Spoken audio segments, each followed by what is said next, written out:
Hello friends, இப்போ நம்ம எதை பற்றி பார்க்க போகிறோம்னா 1857ஆம் ஆண்டு கழகம் குறித்து எழுதப்பட்ட புத்தகங்களை பற்றி தான் பார்க்க போகிறோம். ஏன்னா இந்த மாதிரி ரீசெண்டாக ஏதாவது ஒரு கொஷின் வந்துகிட்டே இருக்குது. ஏதாவது இந்த மாதிரி 1857 பற்றி கேட்டு இந்த புக்கை யார் எழுதியிருக்காங்கன்னு சொல்லிட்டு மேட்ச் பண்ணுற மாதிரியும் ஒரு கொஷின் வருது. அது இல்லாமல் அதை கரெக்டாக நம்மளால் எடுக்க முடியல. ஆனால் நம்ம ஸ்கூல் புக்கில் இருக்கிறது மட்டும் தான் பார்த்துட்டு போவோம், இந்த மாதிரி இருக்கிறதெல்லாம் பார்த்துட்டு போக மாட்டோம். ஸோ இப்போ வரக்கூடிய கொஸ்டின்லாம் ஸ்கூல் புக்கை தாண்டி வரதுனால இதை பார்த்து வச்சுக்கோங்க, ஓகேவா? இதை பாருங்கள், விநாயக் தாமோதர் சவார்கர், அதாவது விடி சவார்கர்னு சொல்லுவாங்கள்ல, அவர் எழுதுனது தான் பார்த்தீங்கன்னா முதல் இந்திய சுதந்திர போர் அப்படின்ற புத்தகம். அடுத்து பாருங்கள், கழகம் 1857.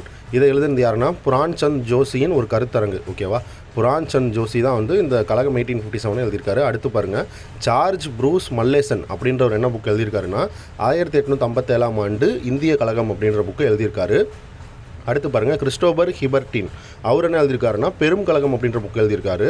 அடுத்து பாருங்கள், இக்பால் ஹுசேன் எழுதிய 1857ஆம் ஆண்டு கிளர்ச்சியாளர்களின் மதம் மற்றும் சித்தாந்தம் அப்படின்ற நூலை இக்பால் ஹுசேன் எழுதியிருக்காரு. கான் முகமது சாதிக் கான் அப்படின்றவர் என்ன எழுதியிருக்காருன்னா 1857 சுதந்திர போரின் பாடப்படாத ஹீரோக்கள் என்ற உண்மையை அகழ்வாராய்ச்சி பண்ணியிருக்காரு, ஓகேவா? அந்த புக்கு, ஓகேவா? இதெல்லாம் பார்த்து வச்சுக்கோங்க, ஏன்னா இது வரத்துக்கு நிறைய சான்ஸ் இருக்குது. Thank you friends.